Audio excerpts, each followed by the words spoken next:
Fishing is fun, but hooking is the only way. We're gonna show you how to catch some fish today. So we had the water temperature cooled down to 58 degrees. The crappie are moving onto the wood, and look what we got. We have a whole live well. Yep, caught a bunch of them. Nice size ones too. Yep. One after another. But they're pretty deep, huh? They were about 15 to 18 feet of water. Yeah. Which is about norm right now. There's huge schools. We're using a live target. You could actually see the little jig go down, and you could see the fish swim over and eat it. There's my jig. There he is. Fish on. Just like a video. Watch it go down. Watch them go and eat it. This is what it looks like on 2D sonar. So if you're on 2D, you can't tell that's crappie. No, but I think that's the log there, and then those are the fish below it. Yeah. So anything that suspends, you know, that live target's kind of hard to beat. Yeah, because I was first catching them on the bottom, but when you put that live target on, they're actually only about 10 feet down. Yep. Yeah. Because a lot of them, if you just hold it at that depth, you know, they'll eat it. It's basically dead sticking it. Yep. So we had a good day, caught a ton of these things.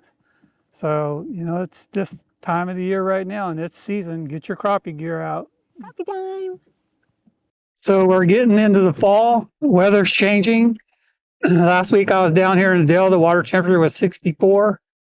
And this morning it was 51 degrees. And right now it's 58, 59. So temperatures are cooling. Usually this time of the year when the water temperature drops, it's time to get your crappie gear out.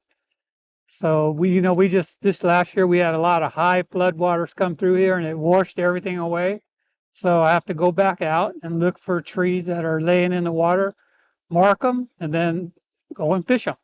But this is the time of the year you want to do it right now. When that water temperature drops below 60 degrees, it's crappie time. So during this time of year, I depend so much on my graph. So I'm taking, you could go fish a point just like anywhere else, and everybody and their brother's fishing it. So I like to go look for isolated areas where nobody's fooling around with them. So, you look out there and nothing but water. So how do you do it? I depend on my side scan. So I take the side scan, I'm going to go down the slough, and I'm going to just cover a lot of water until I see trees. And these new ones now, you'll see a perfect image of the tree. And then if you zoom in on it, you'll actually see the fish all around it, the crappie. Then I'll stop, put the troll motor down, turn my live target on, and the party's over. So any kind of fish that you're catching suspended, like crappie that suspend off the bottom, that live target is unbelievable. I'll actually see the fish, throw the jig in, watch the jig go down, and actually see the fish dart over, and then you'll feel them grab it. But it's a deadly way to catch them, and this is the time of the year you want to get out and do it. So let's go fire that side imaging up and go see if I can find me some trees. I'm in 19 feet of water. Water temperature is 59 degrees. You're going to see the boat is the center line going down the middle. And the bank is probably about 40 yards from the side. Here we go. Look at what's coming up on the top of the screen on the right. See the image? That's an image of a tree. That's a tree laying there. It's a good sized tree. That tree is probably about 30 feet long. On the bottom coming down is the top of the tree, and you see the base where the root, that's the root. That's where the tree fell down. So that tree is underwater. There's no way that you would know it's here if you didn't have this piece of equipment. Then I'm going to stop, and I'm going to lower my trolling motor, which has my live target transducer on it. And I'm going to scan, and I could actually see the fish. These fish were in like 18 feet of water. The tree was about in 12 feet of water, so the tree was just a long tree laying down, and then with the end, I could tell which end where the leaves are and the end where the root is. And all the fish are suspended. They're underneath that tree in probably like 14 feet of water. So then how important that is I take the my jig and I cast it out and I watch it fall down, and then once I get it to where I see where the fish are, I just hold it there. So I'm catching suspended fish and I just hold it and I watch the screen, I see the fish go after it and bloop, fish on. So I'm not snagging up, I'm not just casting out thinking where I'm at, you know, I'm actually throwing it right in front of the fish, right in front of their nose, because crappie are a fish that if it falls through them, they won't bite it. They won't go chase it. You have to keep that bait right in that strike zone. So whether you use a bobber, a lot of guys use floats to do it, but if you have this live target, I could just throw it out, watch it on the meter and just hold it and then just leave it there. And probably a lot of times when that jig is falling real slow like this, you'll see the fish go over to it, like your jig's like this, and you'll see them go like this and boop, and then you'll feel it load up. But it's so critical, you know, to where you put that bait right in front of those fish. So that's how important that live target is to me. I'm gonna drop my jig down.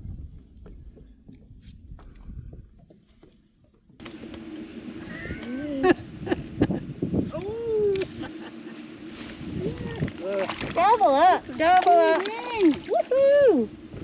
This one's mine. Let me see yours. Bigger. Down. Fish got it. Oh! There he is. Oh, he came off.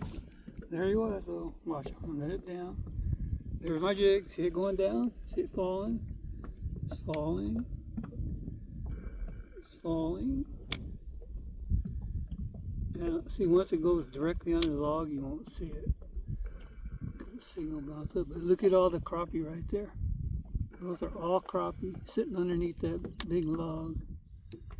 And waiting for one to eat it. There he is. Oh, lost him. There's my jig. Okay, there's a jig. See it going up and down? See the fish looking at? See him looking at it right there? See the jig? See me bouncing it? See it? Right there where the fish are. Come on. Bite it. There you go. Look at him. Look at it. Look at it. Look. Oh, look at it. Look. Come on. Look at him. See him? See it? See the jig bouncing right there? Come on. Eat it. They're looking at it. They ain't got no takers. Probably need to put a niblet on There it is. There it is. There it is. See it? There it is. There it is. Look at, see my jig going up and down. Look at him. Look at it. Look at him. Oh, looking at it. Come on. Come on. There he is. Look at that. Yeah. You see, there probably was about 5 or 6 fish going up to that jig looking at it before one of them ate it. Pretty cool. And you can also see this on 2D, but the live will actually show you everything. So you're going to see the picture swinging around. That's because I have my transducer hooked to the trolling motor instead of having it on a separate stick, because I move around too much and I don't want to have to be pulling up 2 things at a time, and I can make the adjustments. And there's different ways, like these fish will position themselves depending on the way the current's moving. So they're usually always going to look into the current. So today we were at one particular angle and I had to swing the boat around because of current, and the people in the back were catching most of the fish. So then when the tide stopped and twisted and turned around, then it was my turn. So you have to have that boat position right. Sometimes they'll quit biting and then you have to just keep moving around until you find them. Right now we're in downscan. So like when you first get one of these things, the best way to learn how to use it is run it in down. So this is actually underneath the trolling motor straight down, and this is the view that I'm getting. It shows the boat and it shows that it's scanning straight down. And you can look forward and you can scout and look way ahead of you. So over here. So a lot of times what I do is I use this thing and I'll scan around back and forth, and I'll look for ledges, I'll look for breaks. So if I was fishing a break with a weed line, I would fish right here. You could see it, and I could line this thing up perfect, so I can make casts that go right through where the fish are, sitting right on the break line.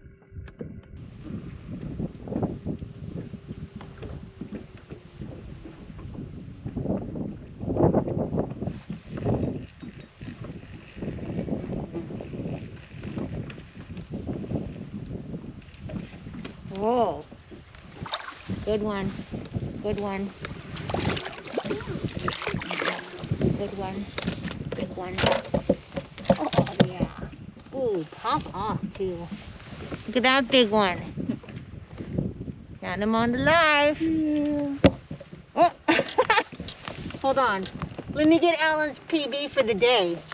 This is my average size crappie, and this is Alan's average size bass. That's how it is in real life.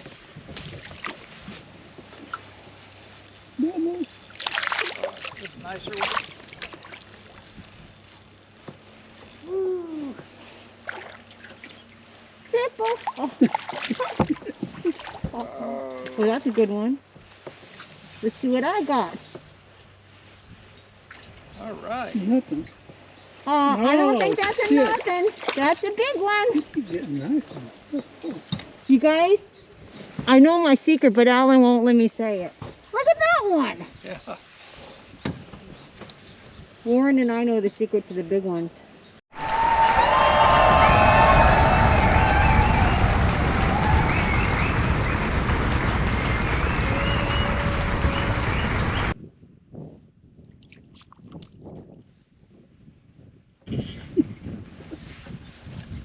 Give me a niblet. Oh my God, and it's on camera. Oh yeah, look at this one. Is he a big one? Oh yeah, he's a good one. He's a keeper. So the key is actually the heavy weight. Well, you can get light ones, but then you have to cast real far away, I think, to get down. Look how far my line is, all the way out there. Dang it, wrong species. Interloper, get out of here.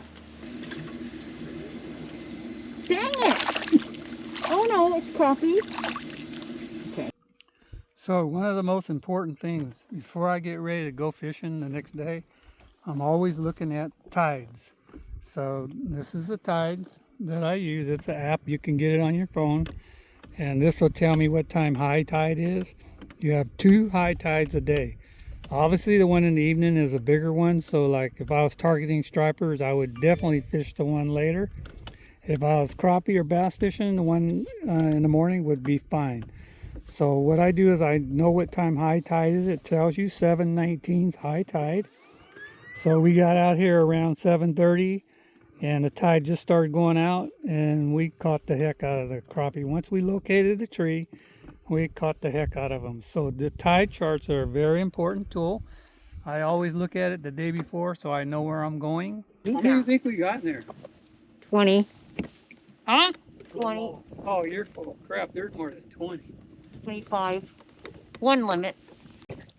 Oh. 51. No, still 50. Then also on one of these things, I always look at the weather and look, where I'm going. I put somewhere like Rio Vista because I'm down the Delta, and then I'll hit the hourly. So here's going to tell you. See how it says 5 mile an hour, 2 mile an hour.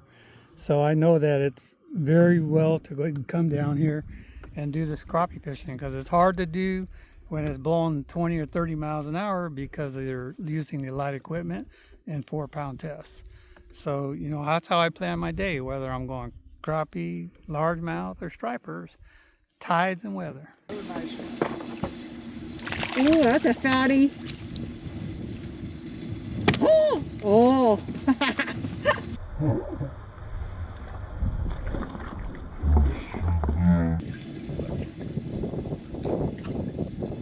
Big one. Call that a slab. That's a Delta slab. Oh my goodness. Your line's loose. You either have a fish or you're on the bottom. I guess I have a fish. Oh, that one got away. Ooh. Ooh. That's a nice one. Ooh. Come on, bring it in. Let's have a triple. Don't lose my big boy. Look at this, guys. Look at him. He's huge. That's a big one. Oh, dumb fish. What the hell? You swallowed. It's the niblet, Alan. Just give in to it. Never.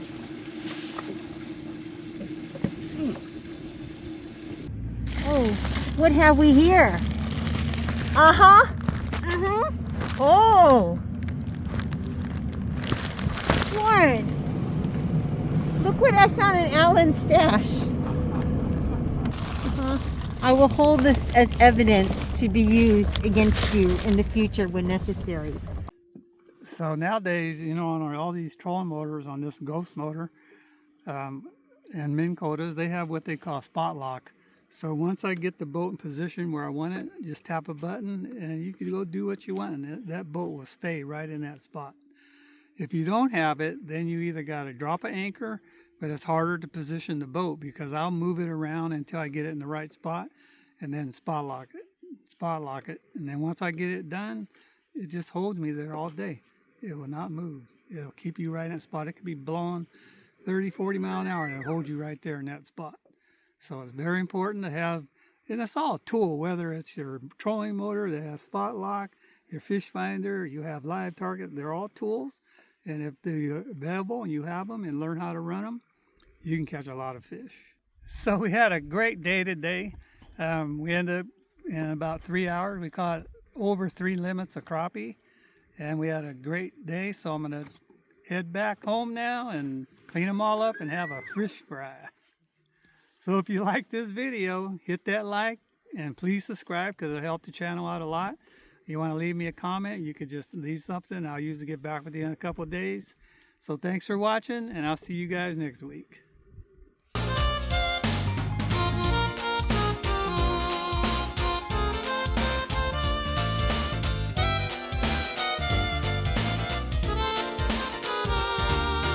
Fishing is fun, but hooking is the only way.